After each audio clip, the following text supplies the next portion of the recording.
storing water from the Macaleron River. The project has been long delayed since its conception as early as 1999.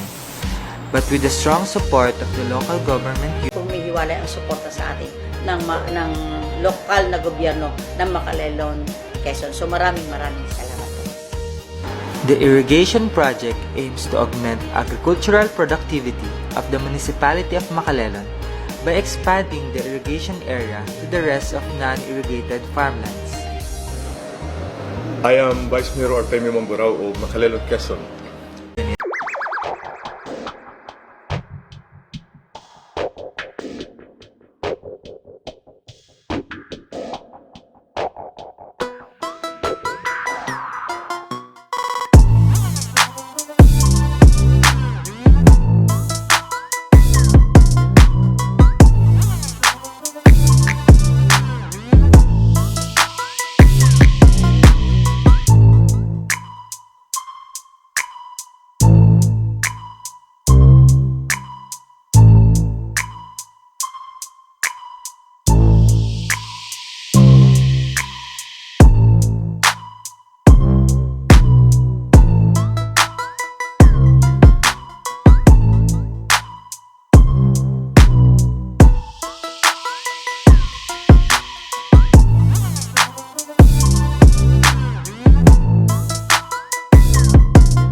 Hello, good morning. Have a great day ahead of us. Wishing you all are safe and free from coronavirus. Welcome to my channel. I am here again for another video episode. For this video, gusto kong i-share yung town ko ulit. Ang town from the south, that is the town of Macaleron, Quezon. Ito ho yung born place ko. And sa progress ng isang bayan, kasama yung mga pagbabago. As far I remember, during my younger age, nung nasa Quezon province ako, ang libangan lang naming mga kabataan noon ay yung mga traditional street games like patintero, taguan, and everything. Hindi katulad ngayon na lahat ng halos ng kabataan ngayon ay nasa social media, cellphone. Kasi nung time ko, natatandaan ko nung nasa Macaleron ako, halos wala pang mga ganyang technology. Actually, isa pa nga ang station ng television nun. Karamihan pa mga sari-sari store lang ang makikita mo. Then sa usad ng panahon, ngayon is medyo madalang ako umuwi. Nakikita ko yung malaking pagbabago, especially sa technology. Ngayon cable ready na ang bayan ng Macaleron, tapos may internet na rin, and wifi ready almost the whole town. Kaya nakakagulat yung mga pagbabago, yung sign ng progress at sign ng pag-unlad ng isang bayan. Lalo sa transportation, dati during my time, kasi batang 70s ako ang natatandaan ko lang noon, naalala ko, ang way of transportation ang dalawang bus noon, ang Mac 1 and Mac 2. Pagka pumasok yung dalawang bus na yan, ang maalala natin noong time na yun si Tatang Piling Montero. Bali siya yung kilalang driver niyan. Ngayon, ang way of transportation ngayon, anytime na pwede kang bumiyahe, pwede kang makarating sa kabilang city. Kaya napakaganda na. Kahit papuntang Manila, 1 hour na lang halos. Hindi katulad dati na once a day lang yung biyahe. Kaya doon mo nyo makikita ang progress ng isang bayan. And the other sign of progress nga ng isang bayan ay yung pagpapatayo ng mga infrastruktura na tinatawag natin. Dati nung time ng kabataan ko, amphitheater lang yung ginagamit namin na laruan. Ngayon isa na tong covered court. And one more thing na naobserbahan ko, at may nakapagpadala sa akin ng isang footage na isi-share ko dito sa vlog na to, ang isang napakalaking project na maaaring makatulong sa napakaraming kababayan namin dyan sa Macaleron, Quezon, especially ang mga magsasaka. Ito ang water irrigation reservoir na matagal na ito actually nasimulan, and gusto ko lang i-share para yung mga kababayan natin na wala nang balita sa bayan ng Macaleron ay magkaroon ng idea kung ano na ngayon ang progress ng bayan namin. And for this video, makikita nyo itong isang matatawag na century project ng bayan ng Macaleron.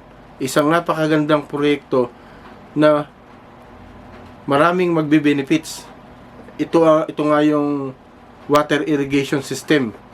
And for this next clip, makikita nyo yung video na kung ano itong project na to. Kaya panoorin nyo to. Don't forget to subscribe. The Macaleron Small Reservoir Irrigation Project.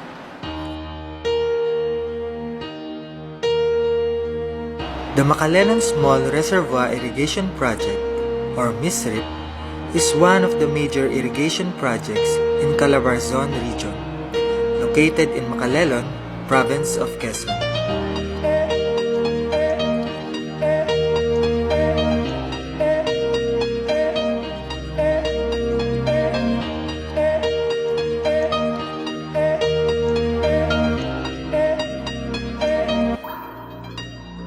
The project, amounting to 775 million pesos, include the construction of 22.5 meter high zoned earthfill dam, construction of drainage, irrigation and project facilities, conduct of pre-construction, institutional development programs, and right-of-way acquisitions.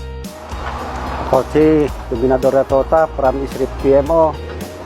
Tumatayong construction engineer dito sa Macaleron Earthfill Dam. Ang dam nito ay isang impounding reservoir at ang kanyang width ay 8 meters at ito ay nasa haba na 92 meters. Ang spillway naman ay may lapad na 25 meters.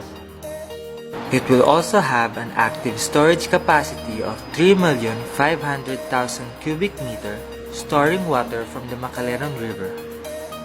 The project has been long delayed since its conception as early as 1999, but with the strong support of the local government unit, Regional Development Council, other government agencies, and local farmers of Macaleron, Quezon, the Macaleron Small Reservoir Irrigation Project was realized, paving way for the issuance of the Notice to Proceed on November 28, 2018.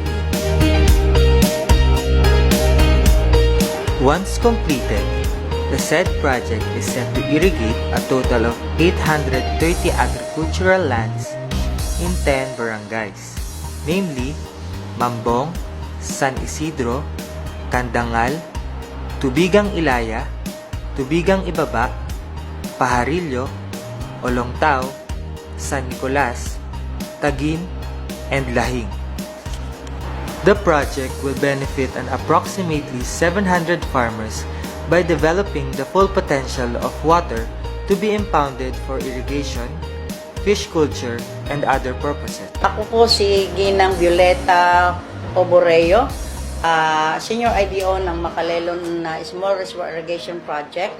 Bilang irrigator sa association na na-organize na po natin, ready na po natin sila para sa iparehistro sa Securities and Exchange Commission, sa kung saan meron na rin po tayong nabuo na bylaws and OI, Articles of Incorporators, so kung saan ito po yung sa ECEC. So ready na po. Ang target po namin maparehistro ang kanilang asosasyon ay ngayong first month ng third quarter. So nagre-ready na po tayo para dito. Salamat po sa local government unit ng Macaleron ISRIP dahil mula't simula pa ng ating na ating masimulan yung ating proyekto hanggang sa kasalukuyan, siguro hanggang sa dako pa roon, ay hindi po humihiwalay ang suporta sa atin ng lokal na gobyerno ng Macaleron, Quezon. So maraming salamat po. The irrigation project aims to augment agricultural productivity of the municipality of Macalelon by expanding the irrigation area to the rest of non-irrigated farmlands. I am Vice Mayor Artemio Mamburao of Macalelon, Quezon. Yung idea sa pagkakaroon ng ganitong pasilidad sa Vista Hermosa ay isa sa pinaka-ultimong pangarap ng anumang bayan. Given however na ang bayan namin, bagamat isa sa pinakamaliit sa 3rd District ng Quezon, ay siya namang may pinakamalaking mga sahod ulang tubigan, palayan na umaasa sa sahod ulan. Tinitingnan po namin sa pagsusuri na kung ang irrigation facility na ito ay makukumpleto, ang 10 hanggang 12 barangay na umaasa sa sahod ulan. Sila yung mga barangay na may pinakamalawak na sahod ulang palayan. Umaasa lamang kung umuulan. Ako ay anak ng magsasaka. Ako ay laki sa bukid. Unawa ko yung kalagayan sa bukid kung paano yung mga tao pagka panahon ng umuulan. Tuwan-tuwa yung mga yan. Pero pag panahon ng taginit, medyo ang kahulugan yan, malungkot yan dahil gutom yan kung hindi ka makakatalo. So sa akin, personally, sinasabi ko lamang na ito yung proyekto na alam ko magbabago ng kalagayan ng mga kababayan ko. Ako po si Federico Ameles. Ako po ang barangay Batin ng Barangay Vista Hermosa. Kami po ang barangay na affected. Pero bagamat kami po ay apektado, kami po nagpapasalamat sa gobyerno sapagkat ang aming pong lugar, ang aming bayan ay magkakaroon po ng ganitong klaseng proyekto na napakalaking tulong po sa aming lugar. Ako po si Radosinio, Pangulo ng Macalelon na IA. Isa po ako sa beneficiary ng napakagandang proyektong ito. Kaya inaasahan po namin na pagdating ng panahon at natapos itong napakagandang proyektong ito, magkakaroon po ng magandang tulong para sa aming mga magsasaka. The National Irrigation Administration affirms its commitment to Filipino farmers in providing efficient and effective irrigation systems leading to a more productive and sustainable agriculture. Ito ay patunay na ang NIA at magsasaka ay magkatuwang sa ginhawa. Ayan guys, nakita niyo yung sinasabi kong project ng Macalelon, Quezon. Ito ang isa sa napakagandang proyekto na maraming tao ang magbibenepisyo, lalo na ang mga magsasaka. Kasi meron nga tayong kasabihan na water is life. Napakahalaga ng tubig. Kahit sa ang proyekto ng bayan, tubig ang numero 1 kailangan. Kaya ang project na to pag matatapos, napakagandang proyekto na maaari pang magpa-boom sa agrikultura ng bayan ng Macalelon. And pag tumaas ang agrikultura, tataas ang income ng bayan and magiging additional income na or dagdag sa kaban ng bayan na income. Yun nga, ang simbolo ng pag-asenso ng bayan ay ang pagbabago buhat sa teknolohiya at sa mga infrastruktura na makikita sa paligid. Una, ang transportasyon. Napakabilis na ng biyahe from my town hanggang Manila. Hindi katulad nga dati na sinabi ko kanina, halos ang biyahe sa amin from Manila is once a day lang. Kaya napakabagal ng pagpapalitan ng kalakal. Ngayon, napakaganda na ng kalsada. Napakabilis na ibiyahe ng mga kalakal sa bayan namin hanggang sa Manila. Kaya nga, sa mga ganitong panahon, napakagandang isipin na yung bayang pinagmulan mo umaangat at umaasenso. Kung ikukumpara ko nung time ko, nung kabataan ko, at ngayon ay napakalaki ng pagbabago.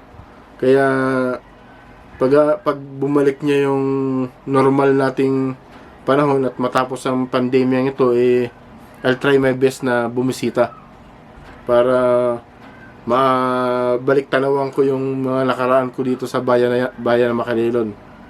Kaya yun, sa mga kababayan kong hindi nakakauwi, I hope itong video ito makatulong sa inyo na maibsan yung pananabik nyo sa bayan natin. Hanggang dito na lang po at maraming salamat.